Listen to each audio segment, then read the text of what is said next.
তো এখন আমরা দেখব যে আমাদের যে ফ্লোর প্ল্যান, এই ফ্লোর প্ল্যানে বিভিন্ন রকমের যে ফিচার বা কম্পোনেন্ট, হ্যাঁ? প্লেস করাটা। সো কালকে গত ক্লাসে আমরা যে ভিডিওতে যে ফ্লোর প্ল্যানটা করছিলাম ওইটা ফিনিশ করে এখানে। তো এটাতে এখন আর কিছু ফিক্সার বসাইতে হবে। যেমন এটা টয়লেট, ঠিক আছে? এটা টয়লেট, টয়লেট, হ্যাঁ? এখানে কিচেন, স্টোর রুম বা ইউটিলিটিস রুম। তো বিভিন্ন রকমের ফিচার আমার লাগে, হ্যাঁ? বেডরুম এটা।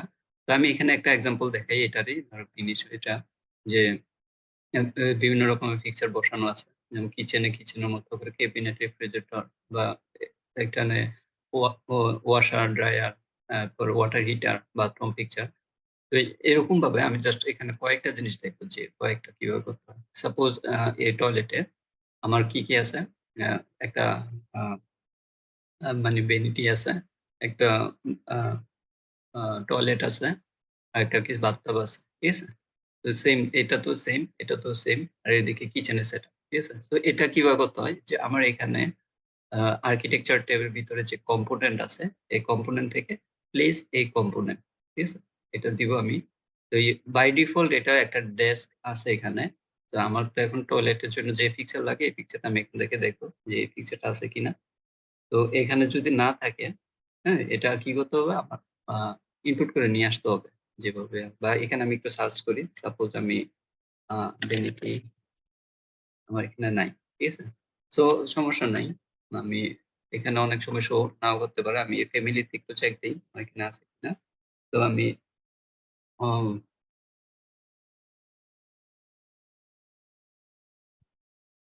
প্লাম্বিং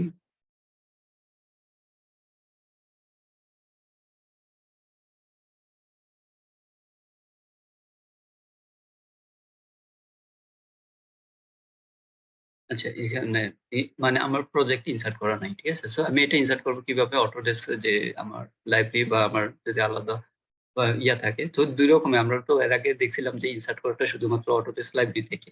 আমি এখন দেখব যে লোড ফ্যামিলি এই অপশনটা একটু দেখি। যে লোড ফ্যামিলি দিয়ে কিভাবে করে? লোড ফ্যামিলি হইলে আমার যে প্রজেক্ট ব্রাউজার আছে, এই ব্রাউজার থেকে আমি সার্চ করে ইন্ডিভিজুয়ালি নিতে হবে। সাপোজ আমার এখানে আ মানে Revit ২০২৩, ২০২৪ থেকে ২০২৪ এ এই যে অটোডেস্ক ফেব্রিক চলে গেছে। বাট এর আগে মানে এগুলোতে মানে Revit এর যে ভার্সন ওই ভার্সনে থাকে। ঠিক আছে? তো ইম্পেরিয়াল এখান থেকে এটা ক্যাটেগরি কি প্লাম্বিং।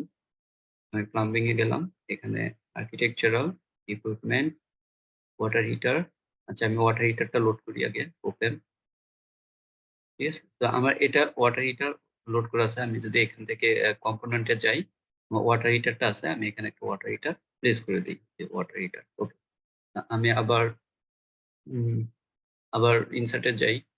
ইনসার্ট আ লোড ফ্যামিলি সেম প্রিভিয়াস আগের যেখান থেকে আমি ইনসার্ট করছি ওই প্লেসটা মনে রাখছে। তো আমি এখান থেকে পিকচার যাই। আমার পিকচার লাগবে এখন আ আ সাপোজ বাথটাব। আমি আ এখান থেকে আমি প্লেস করে ধরে দেখতে পারবো যে কোন ধরনের বাথটাব। সাপোজ আমি এবার 2D RF এ এই বাথটাবটা আমি নিতে যাচ্ছি, হ্যাঁ? আমি এটা ওপেন দেই। ওকে।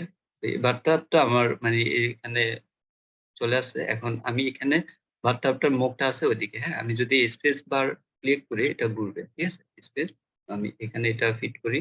এখানে এটা ওকে।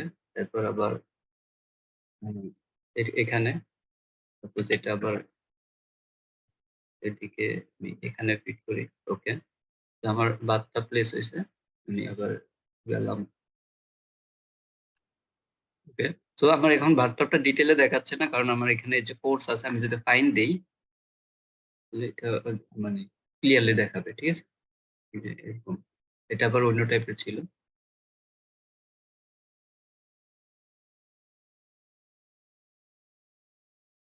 ঠিক আছে। এখন আমি লোড ফ্যামিলি আমি আবার ব্যাক এ যাই। আমি যদি এখন আ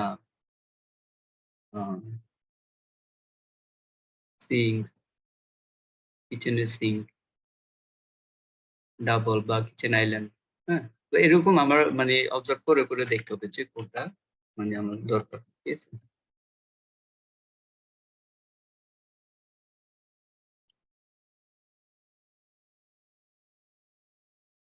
আমি সাপোজ এই ভ্যানিটিটা সিঙ্ক এটা আমি মানে এখানে দিতে যাচ্ছি। আচ্ছা। তো এটা আমি এবার ইনসার্ট এ যাই, কম্পোনেন্ট লাস্ট যেটা ইনসার্ট করছি এটা আছে। এটার ভিতরে আবার বিভিন্ন সাইজের আছে। মেবি এটাই আছে শুধু এভেইলেবল ২০-১৮। আমি এটাই প্লেস করি। এগুলোকে আবার মডিফাই করা যায়। আমি মানে কিভাবে মডিফাই করতে হয় ওটা আমি হ্যাঁ, আরো পরে দেখব। জাস্ট আমি এখন প্লেস করি এটা। তো স্পেস, স্পেস, স্পেস, স্পেস, হ্যাঁ, স্পেস নিলাম। এখানে এই যে ওয়ালের সাথে আমি যখন নেই এটা এভাবে মুভ হবে, হ্যাঁ? তো বাই চান্স যদি মুভও না হয় যে সাপোজ আমার এখানে এটা প্লেস হইছে, আমি এস্কেপ দেই। যদি এটা ঠিক জায়গায় প্লেসও না হয় সমস্যা নাই। আমার অ্যালাইন কমান্ড আছে। আমি এই যে মডিফাই যাই, অ্যালাইন কিসের সাথে অ্যালাইন করব? এই ওয়ালে, কিসের সাথে? ইস্ট। ঠিক আছে? তো অ্যালাইন দিয়েও এটা আমি কাজ করে ফেলতে পারব। সো এরকম করে আমার যে টয়লেট এখন আমি টয়লেট গুলা ইনসার্ট করতে পারবো। সো এই প্রসেসটা এরকম। আমি জাস্ট প্রসেসটা আমি পুরো এখানে যেরকম আছে সব জিনিসটা জাস্ট খুঁজে, খুঁজে বের করে এভাবে লেআউট করব। ঠিক আছে? সবকিছুই আছে। যদি ফাইন্ড আউট করতে হয়, যদি ওটা না থাকে তাহলে অটোডেস্ক লাইব্রেরিতে যদি কোন কম্পোনেন্ট না থাকে তাহলে এটা হয়তো ফ্যামিলি থেকে নিজে বানায় নিতে হয় নয়তোবা বিভিন্ন জায়গা থেকে ডাউনলোড করে ওইভাবে লোড ফ্যামিলি দিয়ে ইনসার্ট করে নিতে হয়। তো কম্পোনেন্ট প্লেস করার প্রসেসটা এরকমই। ঠিক আছে? যখন ইন্টেরিয়র হয়ে যায়। তো আফটার অল যদি আমি ইন্টেরিয়র এখন করে ফেলি, এই জিনিসটা কেমন দেখাবে? শুধু কি 2D তে? না। আমি এই জিনিসটা এখন সাপোজ আমি একটা ভিউ থেকে আমি একটা 3D ক্যামেরা নেই। আ 3D ক্যামেরা নিলাম সাপোজ আমি এই কিচেনের এই ভিউটা দেখতে চাই। যে আমি ভিউ রেঞ্জ এটুক নিলাম। ঠিক আছে? মানে যত পারি আরকি এটুক নিলাম। এখানে ক্লিক করলাম। এই যে ভিউ রেঞ্জ এ।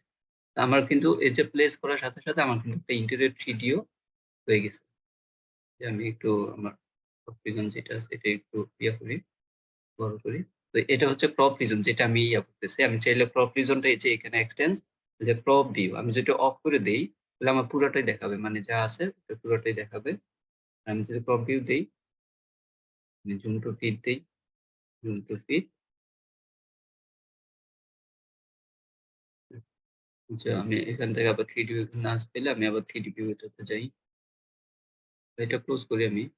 তো এখানে কই ক্যামেরাটা এটা যদি না পাই, ক্যামেরাটা যদি না পাই এরপর না দিয়ে আমি এই যে এখানে ক্লিক করব, শো ক্যামেরা দিব। যে আমার ক্যামেরা এটা পাইছে, এটা পিছনে চলে গেছে, হ্যাঁ? তো এই ক্যামেরা এটা আমি এখানে নিয়ে আসি, এখানে নিয়ে আসি। এবারে ক্যামেরাটাতে ক্লিক করি double click. Go to view এখন এটা আছে, হ্যাঁ? সো এই যে আমার ক্রপ ভিউ আছে বাট এই যে ক্রপ রিজিয়ন ওই যে আউটলাইন যেটা এটা ছিল এই যে ক্রপ রিজিয়ন বা মানে এই যে ইয়াটা সো ক্রপ রিজিয়ন ভিউ এটা যদি দিয়ে দেই মানে আমার আউটলাইনটা দেখাবে না। ঠিক আছে? মানে ও ক্রপ এর ভিতরে থাকবে। আর যদি টোটালটা আমি খুলে দেই, তাহলে আমার টোটাল ভিউটা থাকবে। কিন্তু ওই যে মানে ক্যামেরাটা আমার হয়ে যাচ্ছে আরকি। মানে ওই পিছনে চলে গেছে। এখন জাস্ট ওয়ালটা আছে।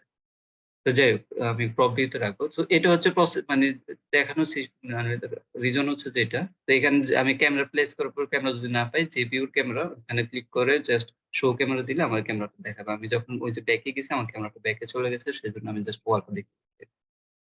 আ আর আমার ক্রপ রিজন না থাকাতে মানে ক্যামেরার যে অ্যাঙ্গেলটা এটা একদম ওয়াইড হয়ে গেছে। যাই হোক এটা আমি জাস্ট মানে একটু দেখানোর জন্য আমি ক্যামেরাটা ডিলিট করে দিলাম। ওকে এভাবেই আমার যে প্রসেসটা এরকম আরকি কম্পোনেন্ট গুলো প্লেস করা।